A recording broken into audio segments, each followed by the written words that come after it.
नमस्कार दोस्तों, मेरा नाम आशीष कुशवाहा है और मैं मध्य प्रदेश के सिंगरौली ज़िले का निवासी हूँ। मैं यहाँ 2-3 महीनों से अपना स्टडी जारी रखा हूँ और जैसे कि आप लोगों ने मुझे पुराने वीडियो में ढेर सारा प्यार दिया है, उसके लिए मैं आपका आभारी हूँ। और मेरे प्यारे भाई बहनों का कमेंट आ रहा था, क्वेश्चन आ रहा था कि सर भैया मुझे आप कोचिंग के बारे में और बेसिक बुक के बारे में, स्टैंडर्ड बुक के बारे में बताइए। तो मैं आज आपको इस वीडियो में ये सब बतलाने वाला हूँ। तो मैं आपको ये बताना चाहता हूँ कि जैसे ही आप मुखर्जी नगर आइए या फिर करोल बाग आइए, तो आप लोग तुरंत जल्दबाजी में कोचिंग न जाइए। इससे आपको क्या होगा कि आपको चीज़ें नहीं समझ आएंगी। आप जल्दबाजी में कोचिंग तो ज्वाइन कर लेंगे, लेकिन आपको चीज़ें फिर समझ नहीं आएगी, आप डिमोटिवेट हो जाएंगे और स्ट्रेस फील करेंगे। तो आप लोग ऐसा न करिए और मैं आपको यही सलाह दूंगा कि पहले आप आइए तो घूमिए, कोचिंग का एनालिसिस कीजिए, बुक का एनालिसिस कीजिए, बुक को समझिए, इसके बाद पढ़ना स्टार्ट कीजिए। आपको मैं आज बेसिक बुक बताने वाला हूँ जो कि आपको बहुत हेल्पफुल रहेंगी। आपको पहले आपका बेसिक मजबूत हो जाएगा, फिर आप कोचिंग में जाएंगे तो आपको कोचिंग के क्लासेस समझ आएंगी। तो मैं आपको कुछ आज बुक की लिस्ट बताने वाला हूँ। आप लोग उसको देखिएगा, समझिएगा, इसके बाद ही आगे कोचिंग में एडमिशन कीजिएगा और आप आगे आप पढ़िएगा। जैसे कि जियोग्राफी में 6 से लेकर 12वीं तक की मोस्ट बुक हैं, लेकिन मैं आपको विशेष प्रेफरेंस करूंगा कि 6 से लेकर 10वीं तक की आप पढ़िए, लेकिन 11 और 12 पर विशेष ध्यान दीजिए। इससे आपके प्री के क्वेश्चन फंसते हैं। तो आपको 11-12 पढ़नी है, विशेष पढ़नी है। बाकी 6 से 12वीं तक की तो मेन पढ़नी ही है, लेकिन 11-12 पर ज़्यादा फोकस करना है। ये है बुक। फिर इसके बाद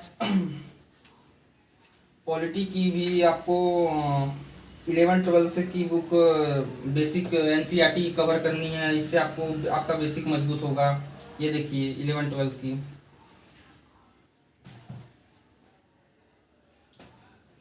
आपको पढ़ना है 6वीं 7वीं 8वीं 9वीं 10वीं का भी, लेकिन 11-12 की मोस्ट है, उसको थोड़ा ज़्यादा ध्यान देके आपको पढ़ना है। इसके बाद आपको स्टैंडर्ड बुक भी पढ़नी है।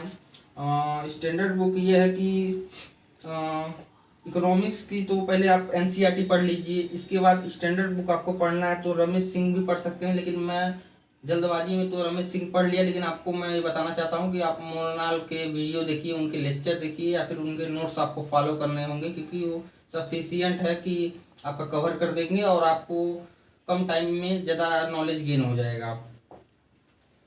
और मैं फोटो दिखा देता हूँ, ये है रमेश सिंह, लेकिन मैं बोलूँगा मुन्नाल के वीडियो आप लोग देखिएगा, ज़्यादा सही है। ये भी देख सकते हैं, कोई दिक्कत नहीं है। और भारतीय कला और संस्कृति के लिए मैंने नितिन सिंघानिया फॉलो किया है, आप भी फॉलो कर सकते हैं। इसमें अच्छी और इजी तरीके से, इजी लैंग्वेज में इसके बारे में विस्तृत जानकारी है, तो ये ठीक है, पढ़ने में अच्छा लगता है, आप भी ले सकते हैं। आंतरिक सुरक्षा के लिए आपको अशोक कुमार आईपीएस जो है, उन्होंने किताब लिखी है, तो आप ये पढ़ सकते हैं। इससे भी मेंस के क्वेश्चन बनते हैं।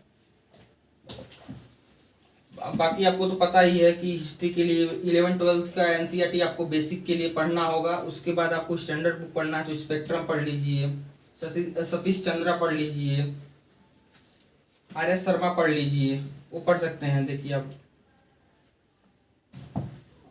फिर आपके बचते हैं फ्रेंड, आपको अगर प्रीवियस ईयर के अगर क्वेश्चन पेपर एनालिसिस करने हैं तो आप इनका देख सकते हैं। ये इससे आपको प्रीवियस ईयर के क्वेश्चन इस बुक में है, तो इस बुक से आपको प्रीवियस ईयर का क्वेश्चन पता चलेगा कि किस स्टैंडर्ड से पूछता है, कैसा पूछता है।